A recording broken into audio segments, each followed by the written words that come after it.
Okay. இப்போ பால் எல்லாமே கலந்து செக் பண்ணி பார்க்கணுமா இனிமே தான்? எதுவுமே தான் வீட்டில் தான் எதுவுமே செக் பண்ணுவோம். இங்கே செக் பண்ணி சொல்லுவார் அண்ணே? இங்கே செக் பண்ண சொல்லுவாரு, டைம் இருந்தால் பண்ணுவோம், இல்லைன்னா வீட்லேயே நாங்கள் போய் பண்ணுவோம். நம்பிக்கை இருக்குது. நம்பிக்கை இருக்குது. போன டைமில் எப்படி செக் பண்ணி கொடுத்தாரா, வீட்டில் போய் செக் பண்ணிங்களா? போன டைம் இங்கேயே கறந்து செக் பண்ணி பார்க்குறோம். ஓகே. நான் போன டைம் எடுத்து போனால சென மாடு எடுத்து போனீங்களா, கண்ணு மாடு மட்டும்தான்? கண்ணு மாடே மொத்தம் எடுத்துன்னு போவோம். போன டைம் 6மே கண்ணு மாடா? கண்ணு மாடு தான் எடுத்துருப்போம். 6மே கண்ணு மாடு, 6மே சொன்ன பால் வருதுங்களா? பால் வருது. ஓகே. இப்போ புதுசாக யாராவது ரெஃபர் பண்ணலாங்களா நம்பிக்கையா?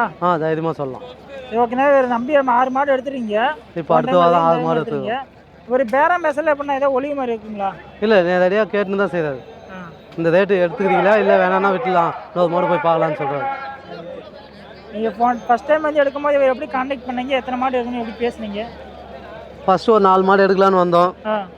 வந்து இது பண்ணும்போது மனசு பிடிச்சிச்சு, இன்னும் 2 மாடு சேர்த்து எடுத்துன்னு போயிட்டோம். கான்டாக்ட் பண்ணி போய் சொல்லிட்டீங்களா 6 மாடு எடுக்கணும் அப்படின்னு? இல்லை, மாடு பார்க்கறதுக்கு வரோம், எடுக்க போகிறோம் அப்படின்னு சொல்லிட்டு தான் வந்தோம். எத்தனை மாடு அத்தனை மாடுன்னு சொல்ல, இங்கே வந்து பார்த்து எடுக்க தான் அப்பமா எடுத்தது. ஒரு கேரக்டரைஸ் எப்படின்னா பேச்சு வளர்க்கலாம்? பேச்செல்லாம் கரெக்டாக வரவங்களுக்கு வந்து கரெக்டாக வாங்கி தர, ரேட் கம்மி பண்ணி அவங்ககிட்ட வந்து நல்லா பேசி வாங்கி தராது, கம்மி ரேட்டில் கரெக்டாக கம்மி பண்ணி எங்களுக்கு சாதகமாக வாங்கி தராது. சாதகமாக இது. சரி, இப்போ மாட்டுக்கார் சொன்னதுலேருந்து இந்த மாடு உங்களுக்கு எவ்வளோ கம்மி பண்ணியிருப்பாரு தோராயமாக? அவர் சொன்னதுலேருந்து ஒரு 15,000 20,000 கம்மி பண்ணி வாங்கி கொடுக்குது. 15,000-20,000 எல்லா மாட்டிலுமே அது மாதிரி தானா? இல்லை, ஒரு சில மாட்டில் 5,000 10,000, ஒரு சில மாட்டில் 20,000 வரையும் கம்மி பண்ணி வாங்கி தராது.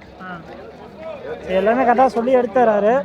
இப்போ மெயினாக நீங்கள் எவ்வளோ நாள் வச்சு பார்க்குறீங்க? இப்போ 12 மாடு எடுத்துறீங்க. இதுக்கு முன்னாடி இது மாதிரி ஃபார்ம் வச்சுருந்தீங்களா? இல்லை, இதுக்கு முன்னாடி இப்போ தான் ஸ்டார்ட் பண்ணுறோம். இப்போ தான் ஸ்டார்ட் பண்ணுறீங்க. சரி, ஓகே. இப்போ ஸ்டார்ட் பண்ணுறப்பே கொஞ்சம் பெரிய மாடாக தான் கொண்டு வைக்கிறீங்க. மாடு பண்ண பேசாக வச்சுக்கிறீங்களா? ஆமாம். இப்போ இதை கரெக்டாக மெயின்டைன்ஸ் பண்ணி கரெக்டாக லாபகரமாக நடத்தினோம்னா என்னென்ன விஷயத்தை நம்ம கரெக்டாக இருக்கணும், ஃபாலோ பண்ண வேண்டிய விஷயம்? நம்மள்தே சொந்தமாக வந்து தீவன பில்லு இதெல்லாம் நம்ம சொந்த நிலத்தில் வந்து அத்து போகிற மாதிரி இருக்கணும். மெயினாக அது ஒன்று. அது இருந்துட்டாவே நம்ம லாபகரமாக ரன் பண்ணலாம். இடமும் சொந்த இடத்துல வச்சு பண்ணணும்.